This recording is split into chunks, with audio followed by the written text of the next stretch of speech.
Hello and welcome into the RotoWire esports show. I'm Andrew Laird, joined as always by Ethan Sexton. Today to talk about Sunday's 4-series LPL LCK slate. Ethan, Thunder Talk won? Are they allowed to do that? Did they win? We're recording so late. I have no clue what happened this morning. They won 12 plus hours ago, right? Yeah. We can't be too shocked, I guess, right? I mean, they're playing an equally bad team. Neither one of us wanted to pay the price to play them. Yep. But I'm going to let you know that they're in the winning lineup in the GPP I was in. So, yeah. They ended up being pretty worth their salaries, especially Sam D with the 19 kills. If you fit him into the captain spot, and in the GPP I was in, he's only 4% owned, and he was a pretty good play, man. So, yeah, we knew they could win. I mean, I didn't really expect a lot of great scoring out of them, but they made it happen, man. It was enough, yeah.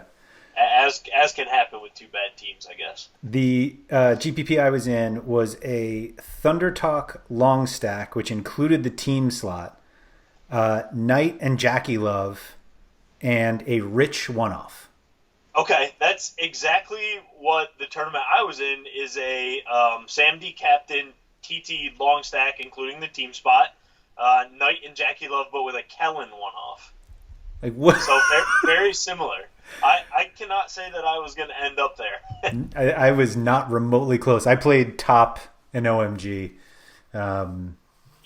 But I wasn't remotely close to those one-offs. But bravo to those people who got them. You absolutely deserve to be first place, at least for the creativity standpoint. Yeah.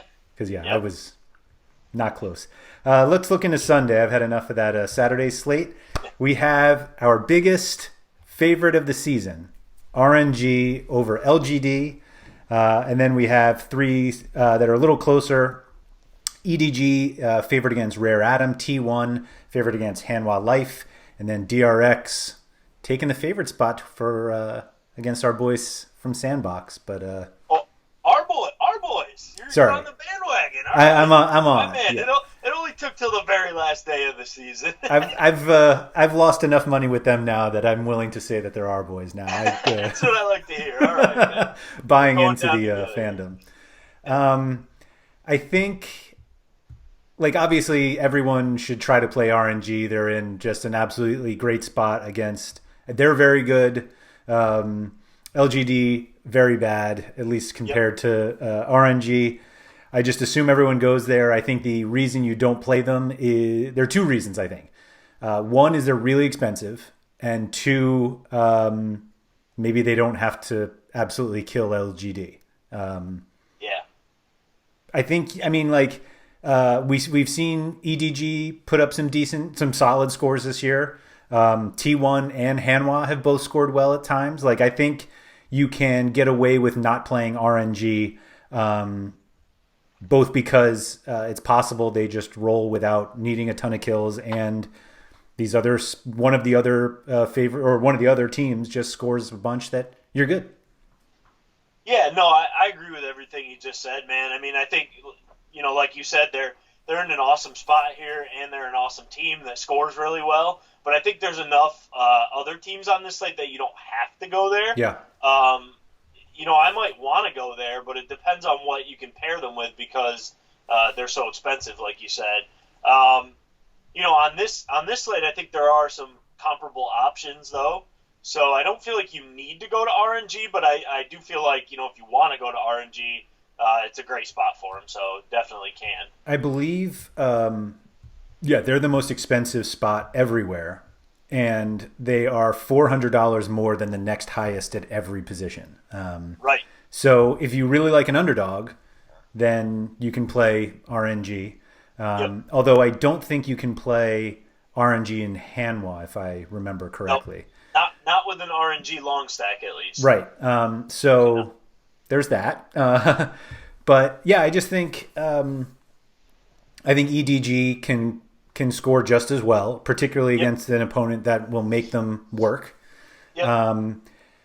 I don't really see whoever wins between DRX and Sandbox scoring enough to outdo either EDG, RNG, or whoever wins T1 Hanwha, but I think enough people may think that if you go that way because no one else is going there, then I can respect that too. Yeah, no, I agree. I like the sandbox. We are the sandbox guys now. So Thank you for having me on board, by the way. But even I I don't like that series. I just compared to what else is available on the slate. Yeah. So like Sandbox as the underdog, you can get for essentially the same price as HLE. And the HLE T1 series is a lot harder to predict. But I feel like, basically to your point, what you said, I feel like if HLE were to win and Sandbox were to win, HLE would outscore Sandbox. Right. So I kind of like HLE at a comparable price, even though their matchup is more difficult. I'm just not sure Sandbox are going to win. I hate to say it, man. But they're, DRX are not like a great team, but they are better than Sandbox, yeah. Right? They've been pretty good. They're not the most they're not the safest team, which makes me kind of not be that excited to go the DRX direction either as favorites. But I just don't know if I want to go to Sandbox either. So I'm almost ignoring that series, possibly to my detriment, but just feels like there's better options on either as underdogs or as favorites. I'm really struggling with this HLE T1 matchup. I feel like HLE is a worthwhile underdog to target. Yeah. But I also think T1 could be the highest scoring team on the slate. I agree. I thought when the pricing came out that they would be right next to each other, which they're not. I mean, there's a pretty big gap between T1's prices and HLE's. It's almost 1,000 in a lot of the roles, right? Yeah. So I actually think HLE are coming in at a nice discount. Really hard series to predict. So T1 have been so much better of late. Yeah. That it does, start of the season when everything was fresh before anything happened, I think I would no doubt side with T1 to win this series. The thing that, kind of makes me hesitant is that, they've been really good of late, T1. They've won, 4 series in a row, I believe, since being swept by Fred Brian.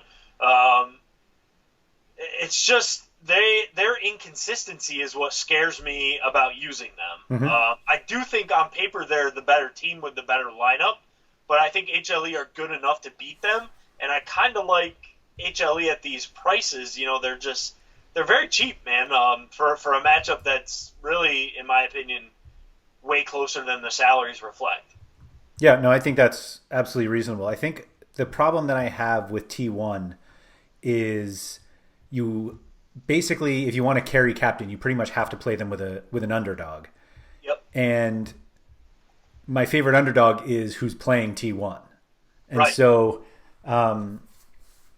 obviously I'm not going to game stack that one on a 4-game slate. And so it just puts it's in a weird spot because you can go the other ways. I just don't think a T1 Sandbox lineup scores enough points, even if they both win. I just don't see that scoring enough in a GPP. And if I'm going to play Sandbox, why don't I just play RNG then? Yeah, right, exactly. Or EDG. Yeah, no, I'm with you, man. If you're gonna pay up for T1, why not just go all the way up to those teams, right? Because you got to use an underdog anyway. I agree with that line of thinking for sure. I agree with your earlier point. T1 could definitely come out, sweep this series, end up the highest scoring team on the slate. It's definitely within the realm of possibilities here. But are you gonna love the underdog that you're pairing? Probably nobody's gonna want to go to LGD. We're not looking at them to win tomorrow. They might as well not even be on the slate. Right.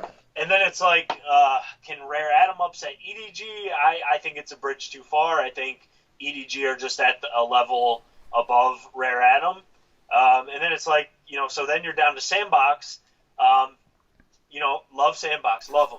But am I that confident they're going to win tomorrow? Not really. So it's why don't I take a shot? Why don't I take a shot with my favorite being either RNG or EDG? who are in just as favorable, if not, RNG way more favorable of a matchup than T1.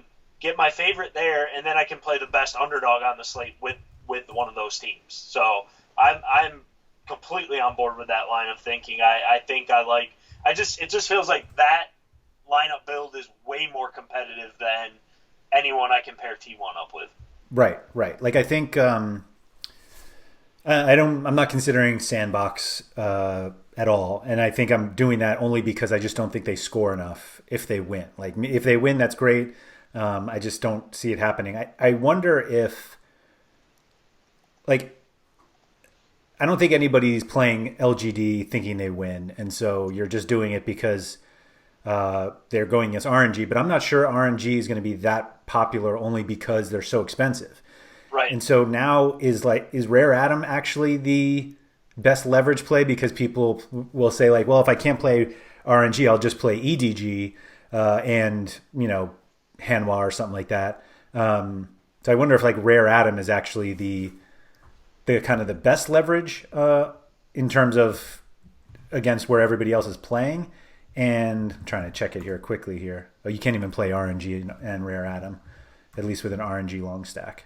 Right. God, they're so expensive. RNG are just so prohibitive, yeah. Yeah, I guess you can go the other way. A Rare Atom long stack and just hope that they somehow sweep EDG, and then you can get the RNG long stack. But I don't know. I just I would imagine that Hanwha is the most popular underdog, but I think Rare Atom might actually be the best leverage play.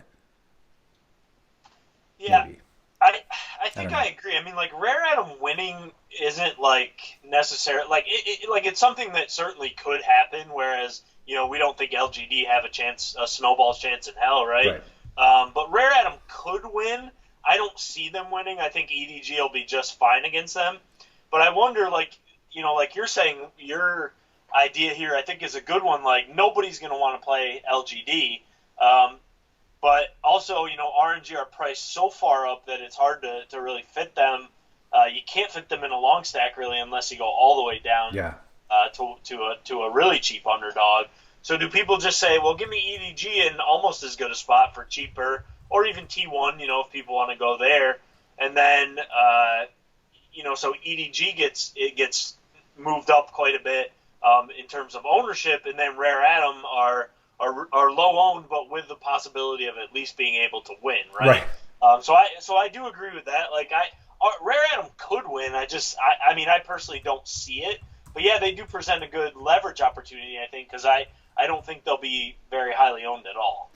Yeah, I just think the like LGD seems like a waste. Like literally, like I just don't have any, and like I get.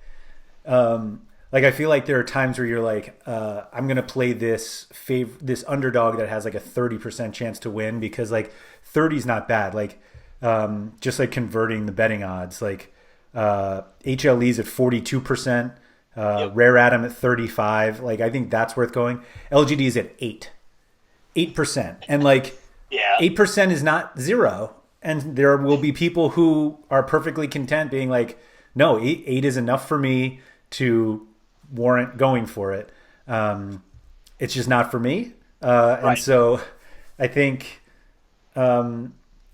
basically I'm just going to make, I think I'm going to make a few lineups tonight with T1 and Hanwha, just both sides of it, and then just trying to get EDG and Rare Atom, like basically just play those four, because the RNG prices are so high. I have no interest in an 8% potential winner. And all of this talk should just ensure that DRX is the highest scoring team on the slate out of nowhere. I mean, they definitely could be. I mean, Afrika, right, stomped Sandbox the other day. So DRX, could end up being the highest scoring at a pretty cheap price for a favorite. But I just it's like I just can't get excited about going to DRX on a slate that includes 3 favorites that I like way more, and underdogs who I also like a little bit better than DRX. I mean, I think DRX are by far the lowest owned favorite. They're probably pretty low owned overall on the slate, so can't fault anyone for wanting to go there. as much as we like Sandbox, it's definitely a good spot to play against them, unless you're a crappy team. So, yeah, I mean, I'm not going to end up there, but I can definitely see it happening, that they're the highest scoring team. I don't want to go there. I might have to leave the Sandbox if DRX turns out to be the highest scoring team on the slate tomorrow. Yeah, I mean, I'm not going to play Sandbox, but I also don't want to target them. We can only go so far against them. Right. All right. If you guys have enjoyed the video, if you could please hit the like button below. Feel free to subscribe for all of the RotoWire videos. Ethan and I will be back. Playoffs start later this week, or Yep. next week, whenever it is. So we'll be, as long as there are LPL and LCK slates, we will be doing preview videos for them. Some people have left some comments about whether we are going to keep going, and yeah, of course we are. So don't worry about that. If you guys are interested in a RotoWire subscription, you can go to rotowire.com/subscribe. If you'd like to try us out for free for 10 days, no credit card required, just go to rotowire.com/YouTube. Gets you access to every sport that we cover, as well as our subscriber Discord chat. So definitely take advantage of that. Ethan, thank you, and good luck on Sunday. All right, same to you. Catch you tomorrow, man.